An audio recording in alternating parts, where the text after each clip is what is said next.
Hi folks, welcome back to Booze with Nick. Not a short, oddly enough. Just rushed through a short on this, which I'll probably put up anyways, but just want to actually take a deep breath and stop doing shorts for just a moment and actually talk about some worthwhile booze.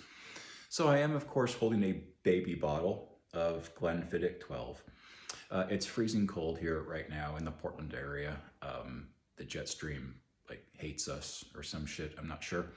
And it's like 56 degrees and hailing and raining and I don't know, polar bears or something. So I wanted to drink something which I normally drink during the cooler months, which is scotch. Didn't, however, want to get into a big old beastly peated Isla, which I typically love in the colder months, but which I don't even have in the house right now. So saw a little cute and still characteristically triangular, thank you Grants, bottle of Glenfiddich at ye old corner state-owned liquor store and thought, yeah, that's the answer to my abnormal global warming woes. So just enjoying working through this and just remembering how much I, a maritime whiskey scotch freak, love this gentle little gem from Speyside. So in my short, which I rushed through, I was saying that I would give this to a scotch skeptic, someone who thought, oh, I don't like scotch. It all smells like grandpa or an ashtray or a campfire with seaweed over it. And sometimes it smells like all of those things, and it gets a little weird and a little intense. Speyside scotches are typically at the opposite end of the spectrum from those beastly maritimes. And this, again, is the quintessential Speyside. There are better, there are more sophisticated, there are more characterful Speyside scotches out there, but this is kind of the base model or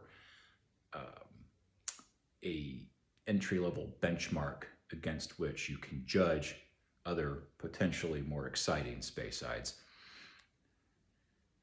On the nose, it always gives you green apple and just beautiful ripe pear. I mean, if you blinded it, you wouldn't think you had a whiskey in your nose. You'd think somebody was waving a sliced open pear in front of you for some reason. It's that fresh. It's really a cool sensation to get from a whiskey, frankly. The fruity notes follow on with a little touch of something delicate and sweet. Strawberry, perhaps.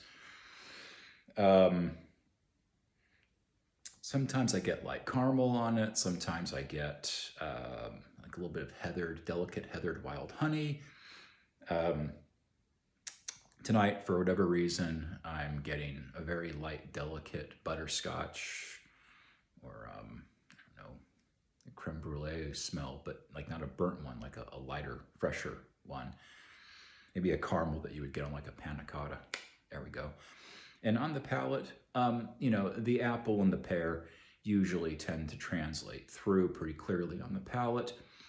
And just some kind of, I don't know, generic malt sweetness. I know I use that a lot in my reviews, but that pops up in liquor a lot because it's made from grain.